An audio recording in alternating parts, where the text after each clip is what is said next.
Howdy, Immortalium here. Today I'm talking about something that was announced recently, and it's made me think about the companies involved and distribution, releases, etc, etc. The piece of news I'm talking about is the announcement that Sword Art Online in the UK is being released over 4 parts. Now, there's a company in America called Aniplex of America, and they're kinda not well liked in the anime community due to the fact that they distribute anime in a similar fashion as in Japan. Now, in Japan, basically, you have to spend a large amount of money on a few episodes. Basically, like for example, Attack on Titan, you're spending about $50 worth for about 2 episodes, which is very pricey in fairness. So, of course, you know, they get their negative responses, but because of the fact they're over in America, I'm not too bothered generally by them. But it's it was implied when Manga Entertainment announced, you know, the release of Sword Art Online, the fact that it's a 4-part thing, is that Aniplex of America really kind of pushed them into certain agreements. First agreement, of course, was the fact it has to be released over 4 parts. Now, I don't know why that is such a big deal. I guess the reason that Aniplex wants them to do that is that people in America don't import the Sword Art Online over here, over to there, because in fairness, one of the benefits of Manga Entertainment negotiating the deal now is the fact that we're getting them so relatively fast. You know, Sword Art Online is going to be released over here in December, where and I think is it getting released like September or something over in America? So that's a very fast thing. You know, like usually it takes about a year for something from America to get over here, but now we're getting it in like a few months. So that's fast, and I guess that's a benefit. But the other thing I want to discuss is the fact that apparently in America they're going to have some extras that we're not going to get over here, and I'm not sure exactly what kind of extras they're referring to.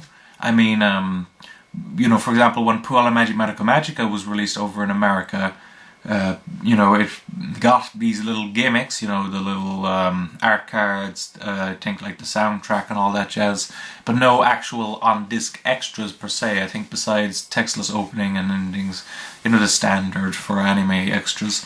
But they did specifically point out the extras here, so that makes me think that there might be some commentaries or maybe behind-the-scenes stuff that the Americans are going to get that we're not going to get over here. And that's a big issue for me. Like, particularly when you're asking such a price. Basically, the recommended retail price of these releases, I think they said the Blu-ray is going to be like £29.99 and the DVD is going to be £19.99. Now, if you buy it from Amazon, what that generally comes out to something like £23 for the Blu-ray and about £16 or £17 for the DVD. But still, that's very pricey for so few episodes. If you want the number of episodes per release, basically is going to be 7 for the first box set, 7 for the next box set, 5 for the next box set, and final box set is 6. So you're getting very few episodes for quite a hefty price. So that does seem to be an issue. And of course, I guess I wouldn't be as upset if it wasn't for the extras, and for the fact that Manga Entertainment are unsure about whether or not they're going to be releasing a complete series box set. So that is annoying. Now, why Manga Entertainment has decided to do this release, I'm not too sure, because it hasn't worked out well for them in the past.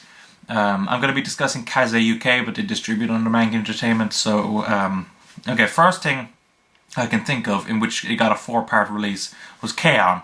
Now that was by Manga Entertainment themselves, and that didn't do well. Apparently, the reason they released it over 4 parts was because of the fact that Bandai Entertainment asked them to, it was part of the contract, you have to release it on, in 4 parts, and then later you can do a complete series box set. And those 4 parts didn't sell well at all. They actually did very badly for Manga Entertainment, and to the point where even after the complete series box set was released, Manga Entertainment were unsure a bit about getting the new K-Ons because it hadn't done, it hadn't done well. Now apparently it must have done well enough that they're getting the movie now and the 2 parts and all that jazz. But that was a failure for them. The next thing, which isn't a failure actually as far as I can tell, is Kaze UK's release of Persona 4, the animation. Now that's not 4 parts actually, that's 3 parts. But, it seems to have sold well for them, they haven't complained about it. It seems to get into the top, overall releases, so that's good. But then, Tiger and Bunny. Now Tiger and Bunny was released in 4 parts. And it has these little extras on as well, like you have the making of in the first one, I know, and you have you have your little trading card things that you got with them. You get your monthly magazine thing that was released in Japan and has been translated. And what was the other thing? Oh yeah, you got a Blu-ray and DVD. And apparently the only one that sold well was the first one.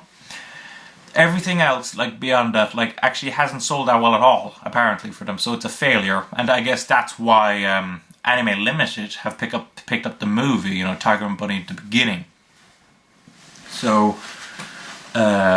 why then that Manga Entertainment have decided to do Sword Art Online when it's become clear that basically the UK anime community is rejecting, this 4-part release format? I mean, it's a bit odd. Now, I guess the hope of Manga Entertainment is that because of the fact that it's being released so fast, and the fact that, even if we can't see it on Toonami, we're hearing of it on Toonami, so that's generating press and all that jazz. So it's getting more attention. So, yeah, I guess that's their hope, that with all the attention and all that jazz, that people still buy it, because it's Sword Art Online. Of course, my point then is that if all you get then is, the show itself with no extras, despite the fact extras are getting released in America, then basically there's no benefit really of buying this over having, like people have been able to watch this legally on Crunchyroll in Japanese. So the only thing you're getting with this really then, besides the fact that you can get the high definition thing, and own it of course, is the English dub. Now, as far as I can have heard, the English dub is actually pretty good. But of course, that's not really, an extra per se, So, I don't know. And it isn't just with Manga Entertainment having to deal with this. I mean, Bakemonogatari, released by MVM, despite being something like 11 episodes, they've had to release over 2, box sets. Now, they're probably going to be able to do a complete box set soon, so I'll probably wait for that. But the thing is, the fact that they've needed to release over 2 parts rather than just releasing, a complete box set immediately, it says to me that, Aniplex of America is getting a lot of leeway in these contract deals. So that's really annoying. And, I don't know. I mean, I wasn't too excited, to be honest, about Sword Art Online, I've seen a few episodes of it, and it seems alright, the animation's very nice, the characters seem good, but, it didn't hook me at all, like, despite me saying, I think it was first 4 episodes or something like that, it was just okay. Now, of course, considering how many people love it, I did intend to buy it and watch it and see if I liked it more, but, with this, I'm probably actually going to skip it. Unless I can find it for cheap, or they do a re-release. Preferably a box set, a complete series box set with the extras. Although, considering it's Aniplex of America, in the event, if they ever do that, which is very unlikely, it'll probably be like a year or 2 later. So I don't know. Okay, the other benefit, I guess, of this release, I forgot to mention, is the fact it'll be Blu-ray and DVD, whereas in America it's only Blu-ray or DVD. But that isn't really much for me, like I usually just stick with the Blu-rays. So yeah, this annoys me, but I guess it's up to you guys whether or not to buy it and support it. So I just wanted to inform you guys on my opinion on it and all that jazz. So thanks for watching, don't forget to comment, rate, subscribe, and bye bye.